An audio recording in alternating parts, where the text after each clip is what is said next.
I think you're amazing. You are too, Henry. Thank you so much.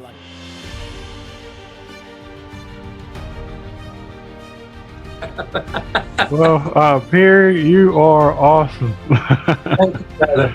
Thank you, and I appreciate you what you're doing too, buddy. Well, thank you. Because if you allow the world to define you, if you allow friends to define you, if you allow your spouse to define you, or anybody to define you outside of how God sees you, that does open the door to rejection. God bless you. I hope y'all have an amazing day. Thank you, Brother Henry. Thank you. God bless you too. Thank you for having us. And now, let's all welcome Mr. Richard Alston.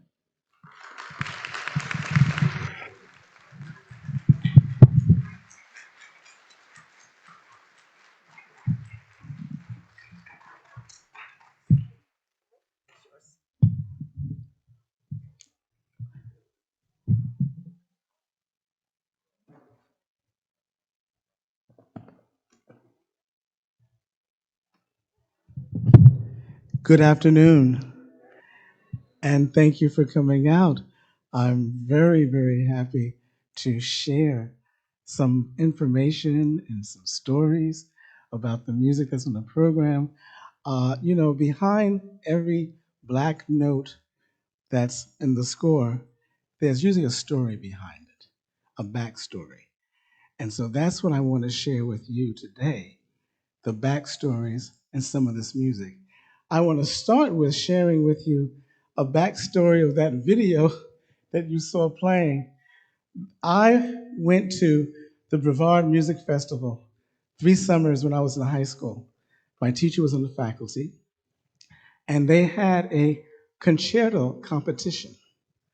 And the first year I went, I won the competition, and I played the Tchaikovsky Piano Concerto with the orchestra, first movement. Second year I went, I competed again, and I won a second time and played the last movement of the Tchaikovsky Piano Concerto. And the third year I went, which was, I think, like a couple of years ago, 1974, I competed, and before they had the competition, some people went to the director and said, Alston should not compete again. He's won this competition 2 years already in a row. Somebody else should have a chance. And so the director issued his statement was, well, somebody should just beat him. And then he won't play. Well, I won a third time. And that piece is the Hungarian Fantasy by Franz Liszt. So that's the backstory with that. And so this afternoon, I want to share with you, like I said, the backstory of some of this music I'm going to play for you. But I want to start by saying to you, or asking the question that you might have, how did classically black come to be? How did this start? It actually started really the beginning when I was about 8 years old. I had a wonderful local piano teacher in East Orange named Dorothy Early. And Dorothy Early trained me out of a series of books called the John Thompson Piano Series. Once upon a time, every piano student started with John Thompson. And I was playing Bach minuets, Clementi sonatinas, and then in grade 2 of John Thompson, I had to learn this piece of music.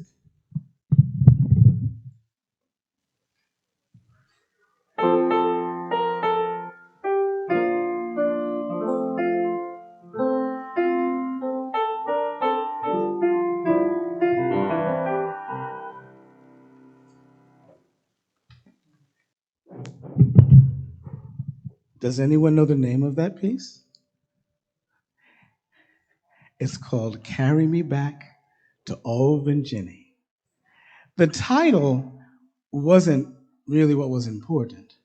What was important was Miss Early turned to me and she said, this music was written by a Negro. We were called that at one time. And the reason why it was important, because now we use the term inclusion, but I was playing Bach, I was playing Clementi, and then next to these composers, I was playing a composer that looked like me. And I don't know if you realize or can realize that was important. That was very important. And so that was the beginning. That was the first piece of music I learned by a Black composer. And so throughout my years with her, one of the pieces I'm going to play tonight, I heard one of her students play, and I had to learn it. And I'll tell you about that when I play it. But there are these stories. And so the first piece I'm going to play for you, um, Troubled Water by Margaret Bonds. I went to a concert by another pianist, and she played this piece, and right away I had to play it. I had to make it mine. I had to share it. But again, I guess I have an inquisitive mind because I had learned what are called piano transcriptions. Liszt wrote a lot of transcriptions for piano. Transcriptions are music that was written for another idiom that has been arranged for the piano. So this piece of music is based upon the Negro spiritual Wade in the Water. Now, Margaret Bonds did not call it paraphrase, transcription on Wade in the Water. She called it troubled water. And that made me curious. And then I learned that many spirituals had coded meanings. There was the surface meaning that was for the big house, okay? And you know what I'm talking about, right? When I say the big house. And then there was the meaning for the enslaved. So this spiritual, to this day, is sung during the ritual of baptism. And it was sung then at that time. But more importantly, when this spiritual was sung, it was giving a signal. This was the coded meaning. It was giving a signal to any slave who was looking for freedom. And on their route to freedom, there were going to be dogs that were going to be tracking them down. But if they got into the water, the dogs would lose the scent. There was a wonderful movie made, maybe about 10 years ago about Harriet Tubman. And when I saw it, I got goosebumps when she told the slaves that she was taking to freedom, get in the water. And one guy, he said, I don't swim. She said, I don't care. Get in the water. And so then we come to the title. Like I said, she didn't title it paraphrase or transcription or metamorphosis, and these are all titles that composers have given to transcriptions. She titled it Troubled Water. Now, my feeling is this, that when that slave got into the water, as calm as the water was when they first got in, when they got in, all the pain, all the misery, all the agony got into that water with them. The water was no longer calm, it was troubled.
The next composer, Joseph Boulan, Chevalier de Saint George, is, I think, the earliest known composer of African descent. Just to give you a reference, he was born in 1739 and died in 1799. Before he began composing, he was a great, fantastic fencer. So fantastic that people came from all over to challenge him, and he always won. He was biracial. His father was the governor of the island, and his mother was black. But the thing about him, he was highly, highly regarded. And I don't mean to make offense, but he looked like a black man. Okay, it's known in the history that some African Americans could pass. Okay, that's part of the history. But he couldn't. And so he was regarded so highly for his music that he founded an opera company that later became the Paris Opera. And so I want to play for you first his most, just a little bit of his most famous composition. It's called Adagio in F minor.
I say that's his most famous composition because many, many African American pianists, including myself, made videos of them playing this.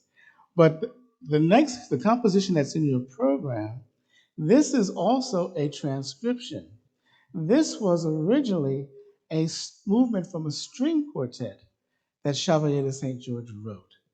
And I forgot to give Miss Lily this information, but I made this transcription.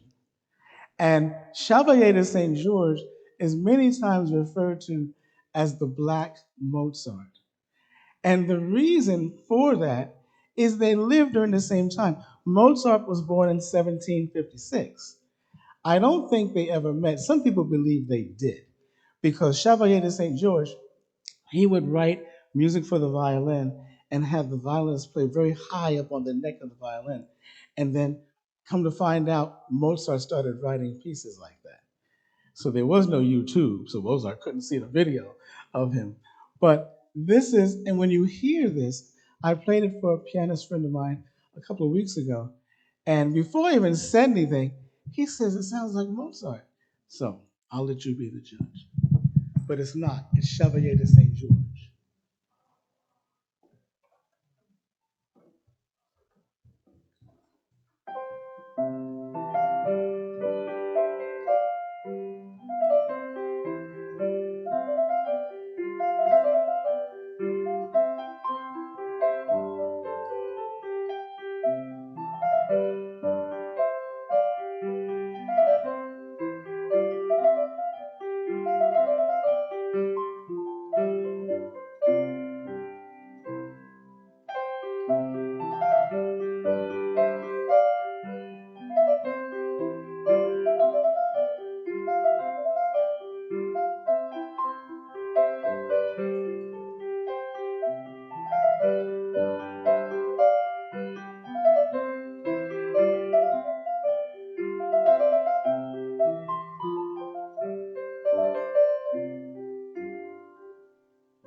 So now we come to a piece, Basso Tuba Waltz by Thomas Green Bethune, also known as Blind Tom. There was a movie made called Rain Man. I don't know if any of you remember that movie, but it was about a guy who was a savant. And people who have this challenge can show their great ability in other areas. So Blind Thomas, he was blind, but he could play anything on the piano that he heard. He also wrote music. And my late mother, she told me a story that when she was working or studying, becoming a nurse, she was working at a facility where they had a lot of patients who were challenged. And there was this one patient, and every day he was at the easel painting. and he was particularly painting a building. And every day he was there painting this building. And one day, the nurses decided to, let's look at this painting. What was he painting? And he was by the window, and there was another building across the way, a brick building. And he was painting that building brick by brick. So, unfortunately, I say with Blind Tom, the head of the plantation, I'll use that word to describe him, he noticed and saw Blind Tom's ability, marketability. And he took Blind Tom all around the country performing. I think he even went to the White House. And then when Blind Tom was to be emancipated, he had Blind Tom's parents sign over custody to him so that he was still his guardian and continue these tours throughout the country. So this is the Basso Tuba Waltz by Blind Tom.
I want to share with you another motivation, another inspiration for me to perform this sharing. I don't want to say lecture, but sharing of information about these composers.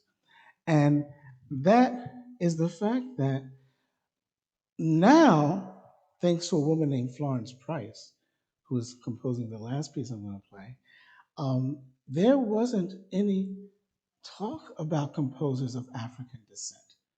There wasn't.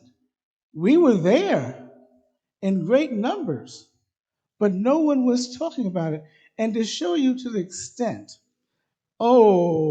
maybe about 2 decades ago, the Juilliard School, my alma mater, had a reunion of African American students and Latin students to come and reunite after the alumni after graduating. And there was a big meeting, so to speak, or conference in the big theater at the Juilliard School. And the president was there, and a young man got up and very angrily said, "Why wasn't I taught about composers who looked like me?"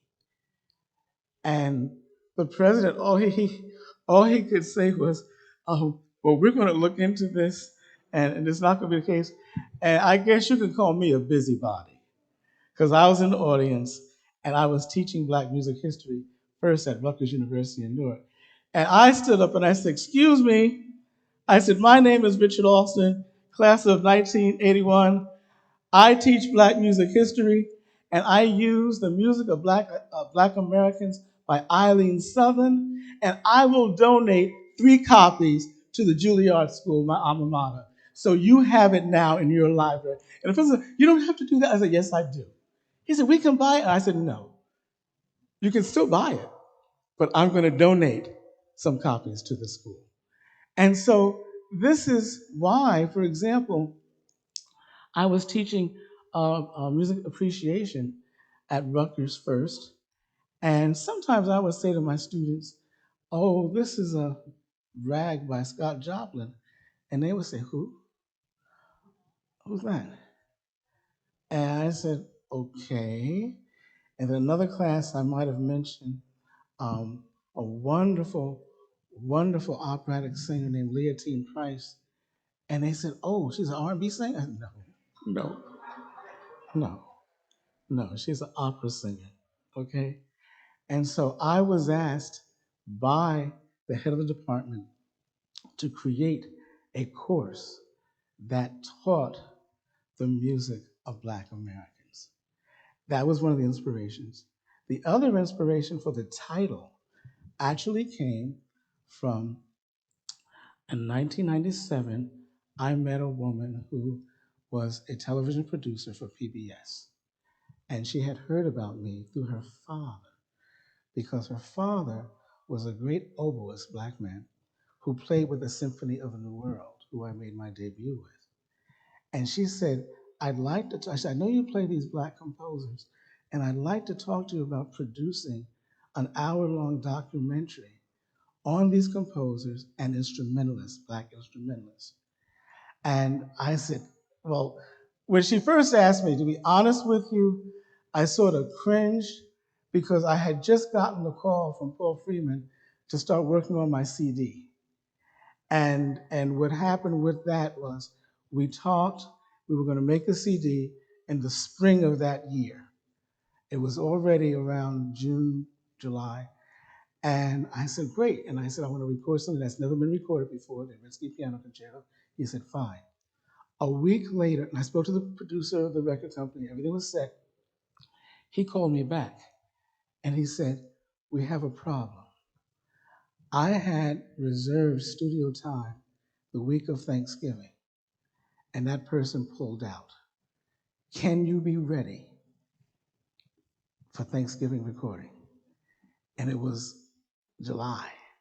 I didn't know one note of the music, not one note. I had the music, but I hadn't started learning it yet. And so I had to say yes. I had to say yes. This was, first of all, this was something I always wanted to do, to record a work with orchestra that had not been recorded. And then right behind that, okay, and I can't think of her name who called me, and she said, can you do this television show? So I looked up to the heavens and I said, God, why are you doing this to me? Why are you doing this? But that was also, and so we talked about what would we call this documentary. And we concluded, let's call it Classically Black. So I'm continuing that. And one final thing I must tell you, I have to tell you this. I had begun performing works by Black composers. My grandmother, my maternal grandmother, died when I was 5 years old. And she was a soprano. She was a music teacher. She was a church organist, choir director. It's in my blood. I can't help it, okay? I can't help it, all right? And she studied music at, I forget the university she went to, but my grandfather brought a box of her music to me one day. And this was years, decades after she had passed. And one day I finally said, let me look and see what Nanny's music was. And there was music in there that she had the Bach preludes and fugues. She made up a sonata. She had some popular tunes. But she had a tablet that she wrote an essay titled The Negro in Classical Music. And then she started talking about Nathaniel Dett, Roland Hayes. She was mentioning these composers that I was playing. And even now when I tell the story, it's very emotional for me because That was her last message to me. I was already doing it, and I had it framed, and it's in my music room. It was 6 pages, and I had all 6 pages framed in my music room. So these composers go way back, even before her. Her father was a church musician, he was a singer, he was a preacher, and so this comes down through my mother, my late mother. She was a singer in the Vauxhall First Baptist Church choir with my dad. They sang in that choir. So fortunately, unfortunately for you, I have to share this. Okay? It's in me. It's in my blood. I can't hold it back. I can't hold it back. Now, question for you. Here is a composition. Raise your hand if you know the title.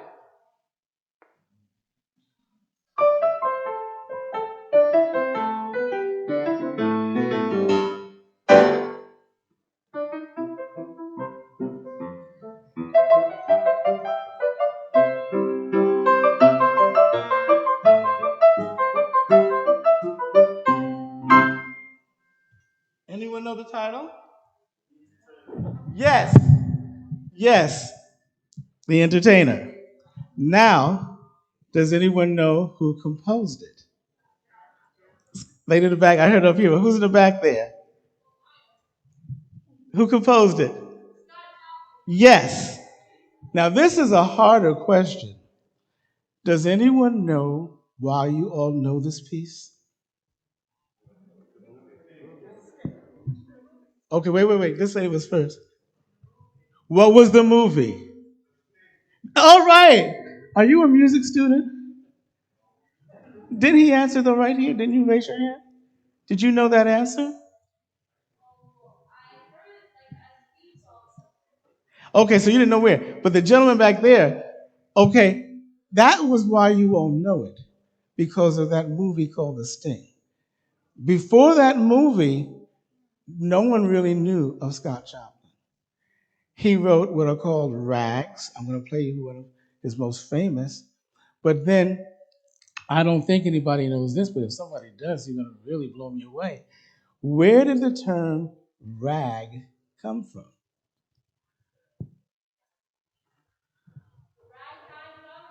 No, ragtime was the period. That was the time where this music was written.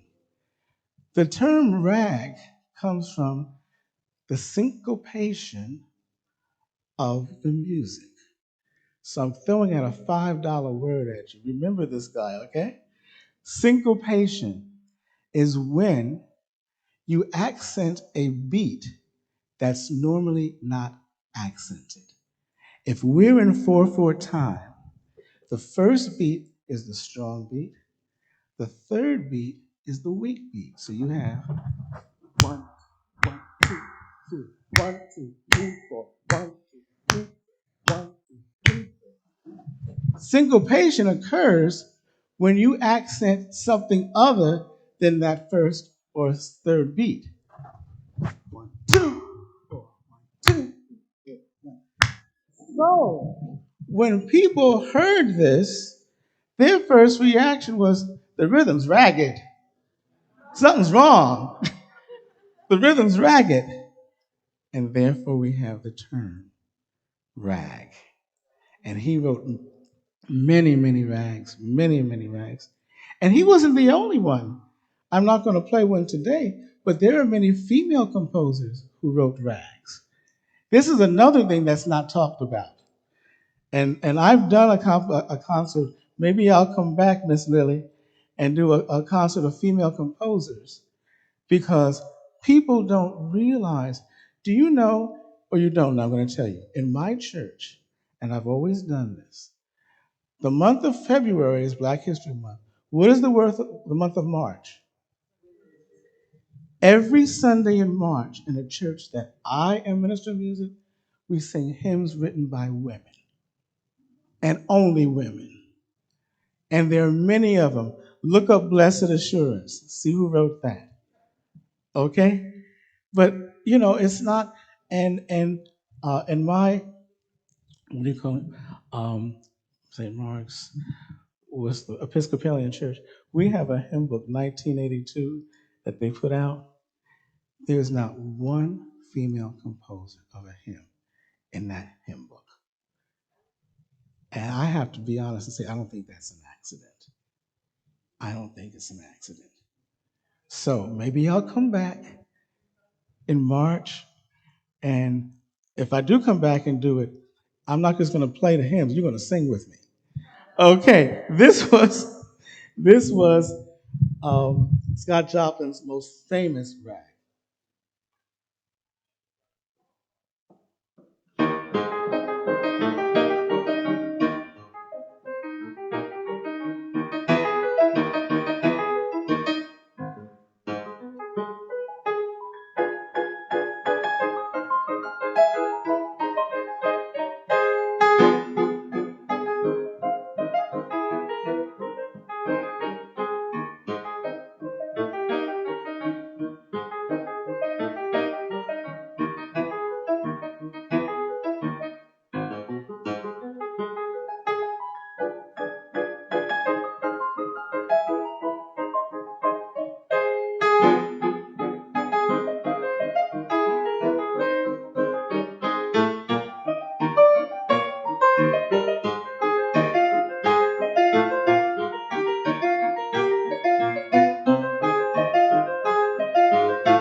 My next composition has a backstory, and I'm going to begin by asking the question.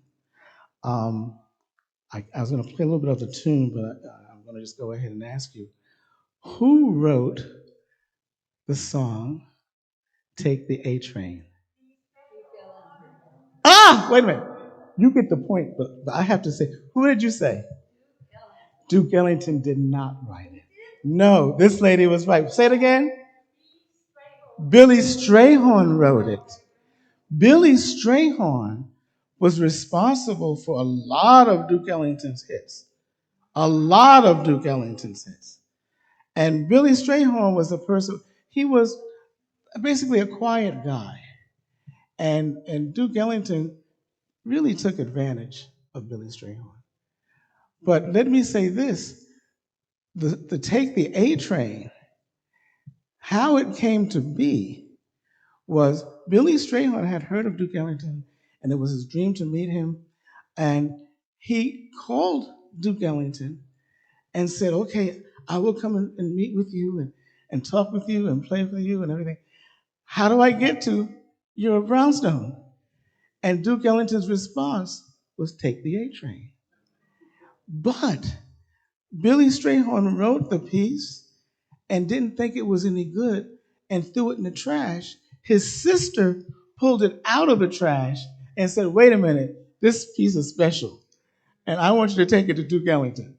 And he did, and the rest is history. But a lot of Duke Ellington's music was written by Billy Strayhorn. And Billy Strayhorn was an exceptional young kid. He loved the piano and had dreams of even wanting to become a concert pianist. He loved Chopin.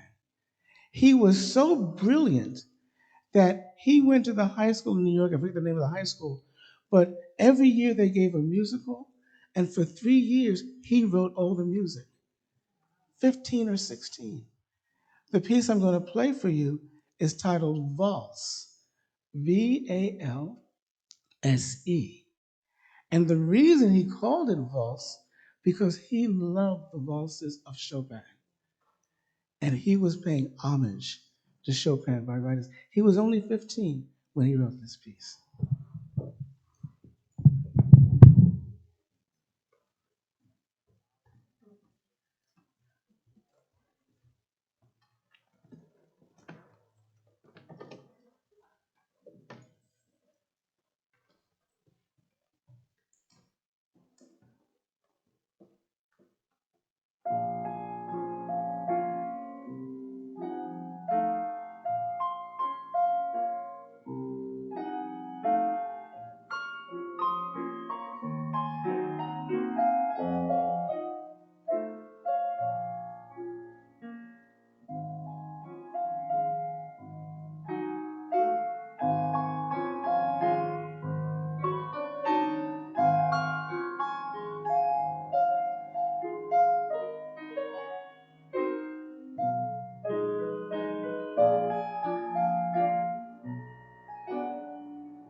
I want to backtrack and share something important with you about Scott Joplin.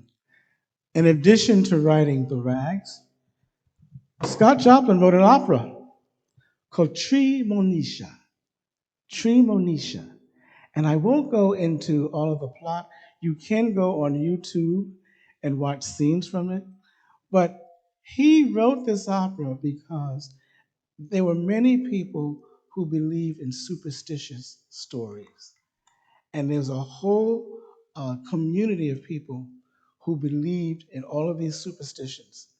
And the theme of the opera that was that education was the key to success, not superstitious. So I share that with you, especially my friend in the back. He wrote an opera. Don't forget that, okay? Along with the rags. This next composition I first heard when I was a student of Dorothy Early's, and every April she would give a recital of all her students, and we would all play and at the recital. And one of the things about this, I have to laugh. One of the things about this with talking to you, um, I look at this as if we're in my home and I'm just sharing stories with you. And the reason I laughed is because I heard this piece I'm going to play for you at one of her recitals. And I said, Miss Early, I have to play that too. I have to learn it. Okay? But it just came to me, this piece.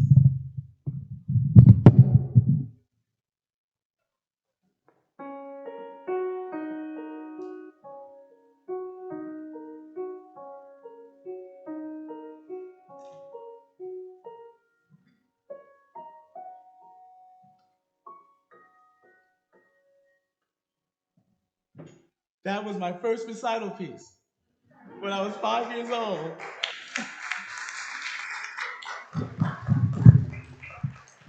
That's what I meant when I said I feel like we were at home in my house and I'm just sharing stories with you.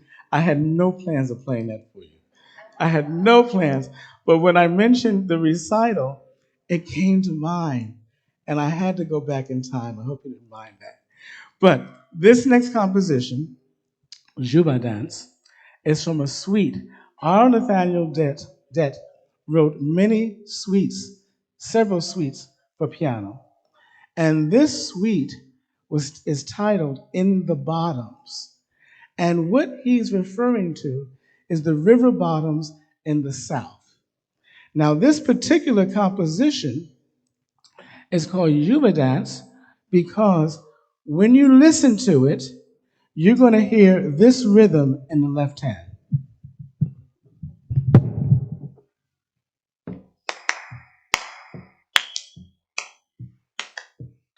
That's the rhythm of the Juba.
This next composer, I had the pleasure of attending a lecture by his daughter, Judith Ann Still. And her father, William Grant Still, is regarded as the dean of African American composers. And she gave a lecture about her father, and I was so moved by her stories about him because he strived so hard to write music and be acknowledged as this great composer. And he wasn't. People knew of him. In fact, one famous composer actually coached with him. And he was so, how can I put it, insulted on one occasion. There was going to be a photograph of all the great composers of that time. And he was the only composer of African descent. And the other composers tried to connive, I'll use that word, to put him in the back so that when the photograph was taken, you wouldn't see him. And I'm not sure whether it was Aaron Copland or Stravinsky. One of them took him by the arm and positioned him next to him because they dare not let him out of the picture. So therefore, he would be included in the picture. And he wrote his most famous symphony. And in the second movement, you hear this theme.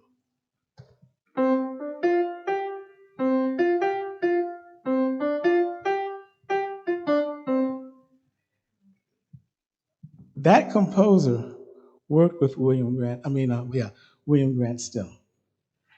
And one of William Grant Still's colleagues went to him and said, "You know, so and so stole your theme from the symphony." And all he could do was shrug.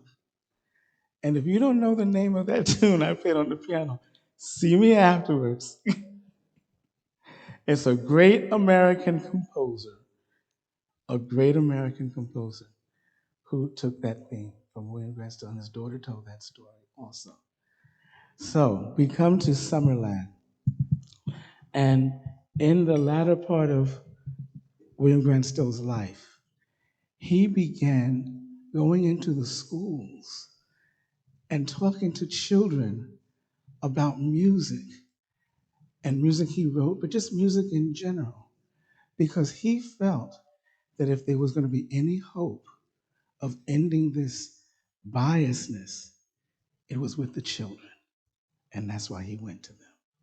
This is Summerland by William Grant Still.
The next composer actually is from Canada, Samuel Coleridge Taylor, and England.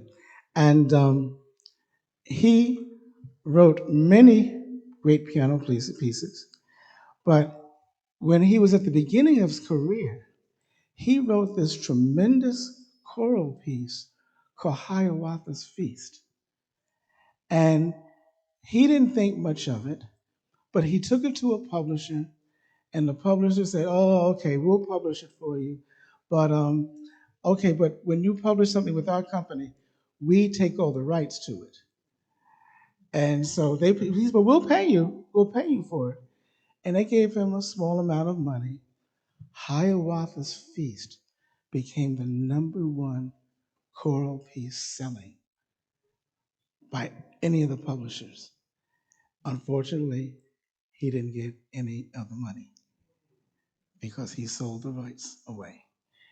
And so, you know, there are happy stories about these composers. The music is what is happy. And the music that I'm sharing with you. And hopefully, please pass it on. I had a wonderful experience. I did a talk about music to some elementary school children, a number of years ago. And I was just talking to them about Mozart and Bach and everything. When my presentation was over, a young man came up to me and he said, "Professor, I don't think you remember me, but I was in your class, Black Music History at Rutgers, and I want you to know I am teaching them what you taught me." So I hope, but so I'm passing this on to you. I did this wonderful talk yesterday, what I call her Miss Lily, and she was asking me questions, okay, about doing this program. And I said, I'm obligated to. I feel that way anyway. I feel I'm obligated to share this with you. This is the music of people who look like me. I'm here because I saw a young man at 16 play with the New York Philharmonic on television who looked like me. And if you don't know who that is, see me afterwards and I'll share with you. But it's a responsibility. It's a responsibility. I can't shake it. Okay? I'm obligated to do this. And it's not just of the Black composers. I do many master classes.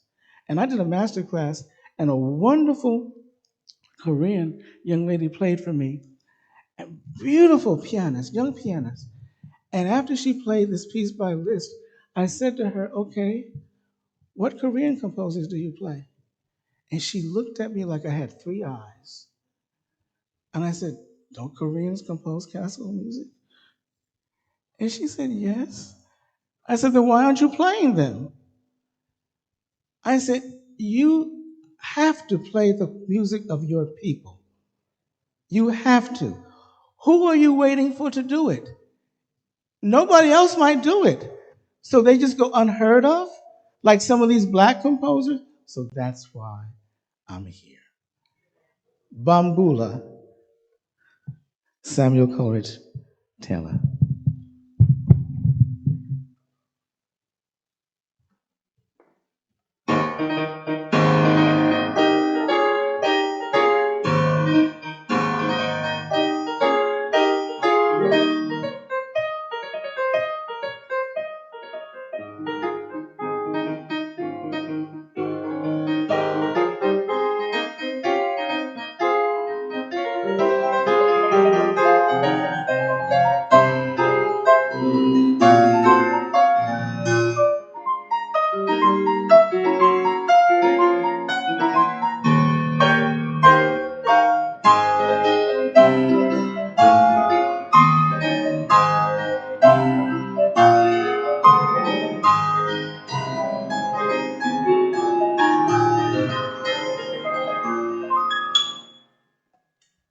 Yes. I cut that short because I guess Austin has a big mouth, and I had to get to this next composer because he's from here. He's from this town. And so, and I won't cut him short. Okay. So I had to play this next composition by the great George Walker. And there's a little backstory, yes, it's a personal one. My first college teaching position was at Rutgers University in Newark. And who should be on the faculty? The great one himself, Dr. George Walker. And I had learned the whole sonata, and it was, do I dare ask him, can I play it for him?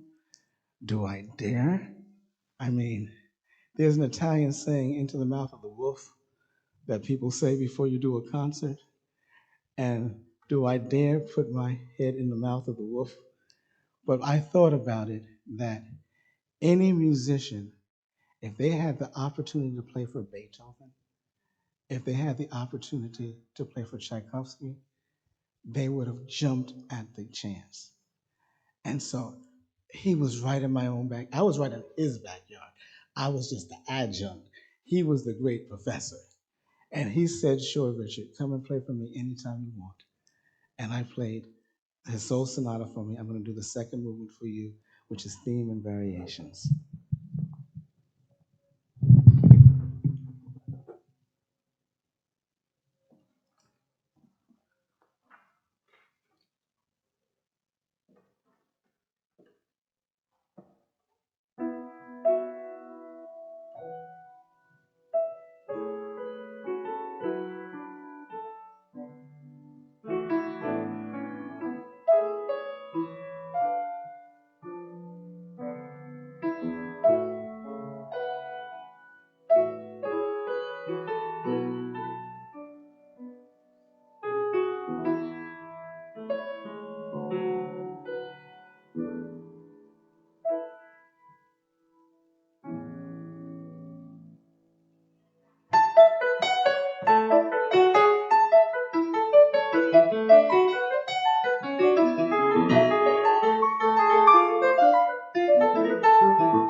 This next composer, I just discovered her piano music. I knew of her compositions for voice. She's arranged many spirituals for singers, but I was happening to look on Facebook, and I saw a colleague played a piano composition by her. And she wrote a suite titled The Seasons, and he played the one for fall. And I immediately, I said, I have to play her work. I have to play her music. And I remembered I had a collection of piano compositions by female composers of African descent. And this composition was among them. And I just learned it last week, but I cooked it. It's ready to be served. I tell my choir that I don't like pink chicken. So when we work on a choral piece, I say it's not ready yet. It has to stay in the oven some more. So I made sure that this composition by Betty Jackson King was ready for me to serve to you today.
For my final composition performance, I'm happy to play this composition by Florence Price. She is getting so much recognition after being so neglected. She wrote a piano concerto in one movement that I'm dying to play. I've learned it. You have an orchestra here in Montclair, so if any of you have any connections, please speak highly of me, please. And I'll sip you something later after the concert. Uh, but this is a composition that she wrote called Fantasy Negra. And it's just that I end the concert with this composition by her because Margaret Bonds was her student. So I booked in the student and the teacher. Thank you so much for joining me this afternoon. I really appreciate you being here.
Well, Perry, you are awesome. Thank you, brother.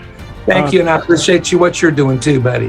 Well, thank you. Because if you allow the world to define you, if you allow friends to define you, if you allow your spouse to define you, or anybody to define you outside of how God sees you, that does open the door to rejection. God bless you. I hope y'all have an amazing day. Thank you, Brother Henry. Thank Thank you. you. God bless you too. Thank you for having us.